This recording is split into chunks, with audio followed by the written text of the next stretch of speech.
Hi viewers, how are you? I hope you are doing well. I'm Sarfraz and you are watching Digital IT Fixer. आज हम बात करने जा रहे हैं CSS कलर्स के बारे में। बहुत ही इम्पोर्टेंट टॉपिक है और ये आपके लिए बहुत ही यूज़फुल रहेगा। Colour and specified using pre defined colour names और RGB एच हेक्सा कोड जिसको हम HEX बोलेंगे, HSL, RGBA, HSLA value in CSS a colour can specified by using pre defined colour name. CSS के अंदर कुछ pre defined colour हैं जिनको आप इसको अगर टमाटो को असाइन करेंगे तो उसका कलर खुद ब खुद ही इस तरह का हो जाएगा। लेट्स सपोज मैं इसको कर देता हूँ तो आप देखें यहाँ पे कलर खुद ब खुद ही चेंज हो रहा है। तो ये प्री डिफाइंड कलर नेम्स है जिनको हम यूज़ कर सकते हैं। Let's suppose white, grey, green, yellow, orange, white, black. तो इस तरह के कुछ कलर हैं जो कि CSS ने पहले ही बना दिए हुए हैं, उन्हें पता है कि ये बहुत ज़्यादा यूज़ होते हैं।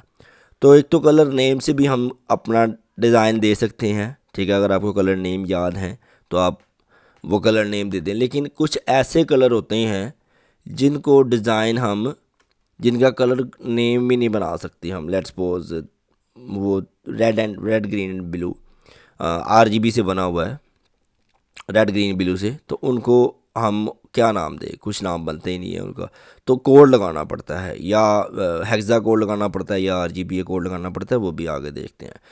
अच्छा, उसके बाद कलर के बाद आता है बैकग्राउंड कलर। तो वही सिंपल चीज़ है। अभी हमने यहाँ पे बैकग्राउंड कलर भी कहीं ना कहीं लगाया होगा, तो ये तो सिंपल चीज़ है।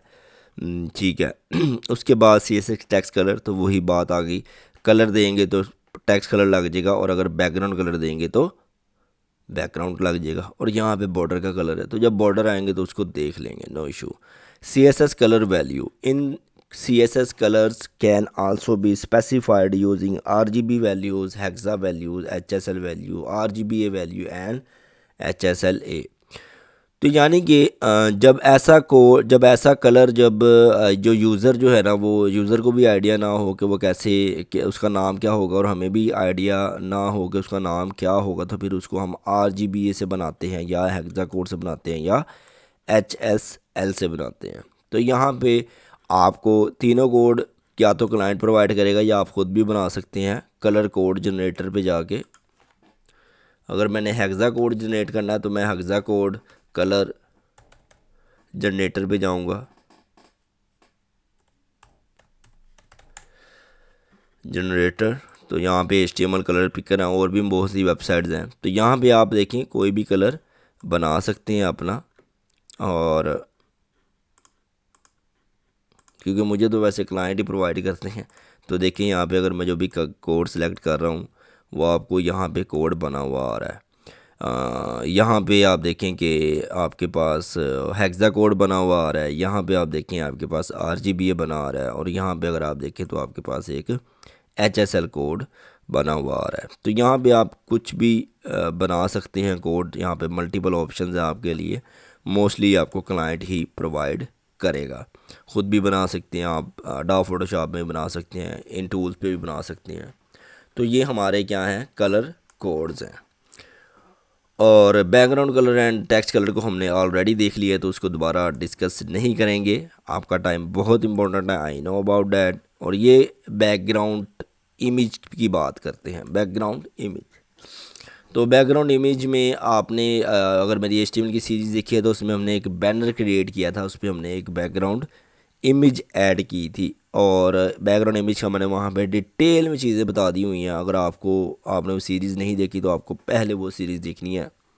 मैं ये ज्यूम कर रहा हूँ कि आप लोग HTML की सीरीज़ देख के मेरी सीरीज़ पे आए हुए हैं। तो यहाँ पे सारी चीज़ें वही डिस्कस की हैं जो मैंने आपको वहाँ पे बताई थी। आपको वहाँ वहाँ से जो है वो गाइडलाइन ले लेनी चाहिए। और अगर आप रिक्वेस्ट करेंगे मुझे तो मैं इसकी दोबारा एक वीडियो बना दूंगा। लेकिन वहाँ पे मैंने डिटेल में चीज़ें बताई हुई हैं, तो हम टाइम वेस्ट नहीं करते, वो चीज़ें करते हैं जो अभी तक हमने CSS में नहीं की, राइट। उसके बाद हमारे पास आ जाता है बॉर्डर्स।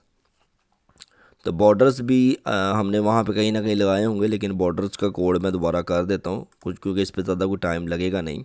यहाँ पे let's suppose high front end developers, और यहाँ पे मैं एक क्लास बना लेता हूँ, क्लास, लेट्स सपोज एक बॉर्डर क्लास लगा लेता हूँ कि मैंने ये बॉर्डर जो है वो सबको ही देना है, तो एक बॉर्डर क्लास भी बना ली जाती है कि अगर आपने एक सिंपल बॉर्डर सबको देना है तो जहाँ जहाँ भी ज़रूरत होगी वहाँ वहाँ पे एक क्लास में बस लगा दूँगा और CSS में जो है ना ये इम्प्लीमेंट होता जाएगा। तो यहाँ पे अब हमने क्या करना है, यहाँ पे अभी हमने बॉर्डर लगाना है, बॉर्डर सॉलिड। बॉर्डर की कुछ टाइप्स हैं, सॉलिड, डॉटेड, डैश्ड, वो भी देख लेते हैं। यहाँ पे आपने आ, उस बॉर्डर की वेट देना है, बॉर्डर का वेट होगा 0 1 2 एक्सफिनिटी तक, जितना भी मर्जी आप लोग दे सकते हैं। और यहाँ पे कुछ कलर होगा, बाय डिफ़ॉल्ट कलर वैसे ब्लैक ही होता है, अगर आप कलर दें या ना दें ये कलर इसको ब्लैक ही इम्प्लीमेंट करेगा। तो यहाँ पे आप देखें कि एक बॉर्डर जो है वो असाइन हो गया है मेरे पी टैग को। तो बहुत सिंपल सी चीज़ है बॉर्डर्स। और इसके बाद अगर मैं यहाँ पे डैश्ड बॉर्डर दूंगा तो यही सारा कुछ उसने अंदर बताया हुआ है, तो डैश्ड आ जाएगा। और अगर इसकी मैं वैल्यू को इंक्रीज़ थोड़ा करूँ, 10 कर दूँ, 1 to 10, तो यहाँ पे आप देखें ये कितना ही ज़्यादा बड़ा बन गया। इसका वेट बहुत ज़्यादा हो गया, तो इसको थोड़ा सा कम कर लिया जाए ताकि बुरा ना लगे, पढ़ने में भी इजी हो ना। तो ये ठीक है। तो यहाँ पे ये देखें ये डैश्ड आ गया। और डॉटेड अगर लगाएं, क्योंकि पूरी थ्योरी में यही सारी चीज़ें बताई होंगी, तो मैं आपको प्रैक्टिकली काम करवा रहा हूँ। थ्योरी जहाँ पे आएगी डेफिनेटली वो थ्योरी भी करवा दूँगा। इनको आपने ख़ुद भी रीड आउट करना है ताकि कुछ ऐसे वर्ड्स, जो कुछ ऐसी इन्फॉर्मेशन जो न्यू हो वो आपको मिल जाए। उसके बाद हमारे पास आता है ग्रोव, GROOVE, ग्रोव। तो ये इसका ये बेनिफिट है कि आप देखें जैसे ये पिक्चर फ्रेम होता है वैसे का ये एक बॉर्डर इम्प्लीमेंट हो जाएगा। तो ये बॉर्डर की सारी गेम है। यहाँ पे आप कलर चेंज भी मैंने कहा था कर सकते हो, तो अगर टमाटो लगाना है तो यहाँ पे आप टमाटो कलर लगा सकते हो। और इसको मैं रिफ़्रेश करूँगा तो आप देखें टमाटो कलर यहाँ पे इम्प्लीमेंट हो गया है। सो ये बॉर्डर था और आई होप आपको अंडरस्टैंड होगी। मैं बहुत ही सिंपल वे में रह के आप लोगों को चीज़ें जो है वो बता रहा हूँ ताकि आप लोगों को इशू ना आए किसी भी चीज़ में, ठीक है। और अगर आपने सिर्फ बॉटम बॉर्डर देना है तो यहाँ पे आप लिख सकते हो बॉर्डर हाइफन बॉटम। तो इस तरह जो है ना वो वन साइड भी आप बॉर्डर दे सकते हो। अगर आपको लेफ़्ट पे देना है तो यहाँ पे हाइफन लगा के लेफ़्ट लिख दो, राइट पे देना है तो हाइफन लगा के राइट लिख दो, और अगर सिर्फ टॉप पे देना है तो टॉप लिख दो। तो इतना तो काम आप लोग कर ही लेंगे, जारी बात है। CSS में सिखा रहा हूँ आपको बड़ी मेहनत से, तो इतनी तो मेहनत आपकी भी बनती है। क्या ख्याल है? तो इसको मज़ीद और चीज़ें, इसको मज़ीद और देखें, ठीक है। यहाँ पे हमने डॉटेड कर लिया, डैश्ड, सॉलिड, डबल्ड भी वही है। तो ये सारी चीज़ें आप ख़ुद लगा के देखें ताकि आपको इनका आइडिया भी हो कि ये क्यों यूज़ हो रही हैं और इनका मतलब क्या है, राइट। सो यहाँ पे जो और मज़ीद फेमस जो चीज़ है वो है यहाँ पे, लेट्स सपोज मैं इसको कर देता हूँ नॉर्मल, चलेगा, बहुत ज़्यादा चलेगा सॉलिड, ठीक है। मुश्किल से dotted, dot, dash and Grove चलेगा, क्योंकि आजकल हर बंदा चाहता है कि मेरी जो वेबसाइट है वो बड़ी सिंपल सी डिस्प्ले हो। तो यहाँ पे एक और हमारे पास बॉर्डर की ऑप्शन होती है, बॉर्डर रेडियस। बॉर्डर रेडियस बहुत आपका इम्पोर्टेंट जो है ना बॉर्डर होगा। ये आपका मल्टीपल टाइम यूज़ होगा, एक्नॉलेज्ड, और इसलिए मैं आपको इसका बताने वाला हूँ कि इसका काम क्या है। तो यहाँ पे देखें आप, इसका काम ये है कि ये आपके कॉर्नर्स को राउंड कर देगा, जितनी भी आप वैल्यू दोगे उसको राउंड कर देगा। और यहाँ पे अब हम पैडिंग लगा देते हैं, पैडिंग इनर स्पेसिंग के लिए होती है, और 20 पिक्सल, 20 पिक्सल दे दिया तो यहाँ पे देखिए, यहाँ पे बिल्कुल ज़्यादा मर्ज हुआ है और मेरे बॉर्डर के साथ। जैसे ही मैं रिफ़्रेश करूँगा आप देखिए 20 पिक्सल मार्जिन देने से, इसमें पैडिंग देने से इसमें कितना जो है ना वो चेंज आ गया कि ये मेरा सेक्शन बहुत ही अच्छा लगने लगा है, ठीक है। तो यहाँ पे इसको मैं मज़ीद और कम कर दिया मैंने, बॉर्डर रिफ़्रेश करेंगे आप देखें आउटस्टैंडिंग है, ठीक है। तो यहाँ पे अगर ऐसे देखेंगे तो बिल्कुल ही बेस्ट है।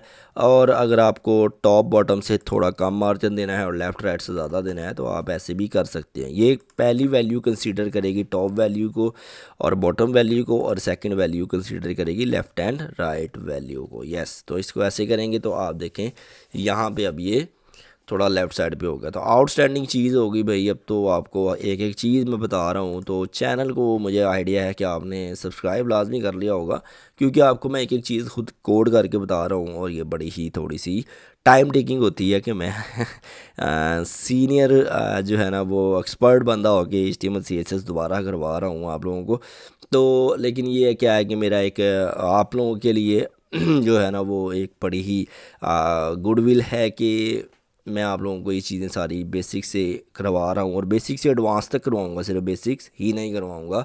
हम बेसिक्स टू एडवांस करेंगे। आपने देखा होगा सिर्फ HTML के कुछ ही लेक्चर अटेंड करने के बाद आप लोग पूरा पूरा पेज डिज़ाइन कर रहे हो। तो CSS को सीखने के बाद तो आप लोग बला बन जाओगे, बला डेवलपर, फ्रंट एंड बन जाओगे इंशाल्लाह।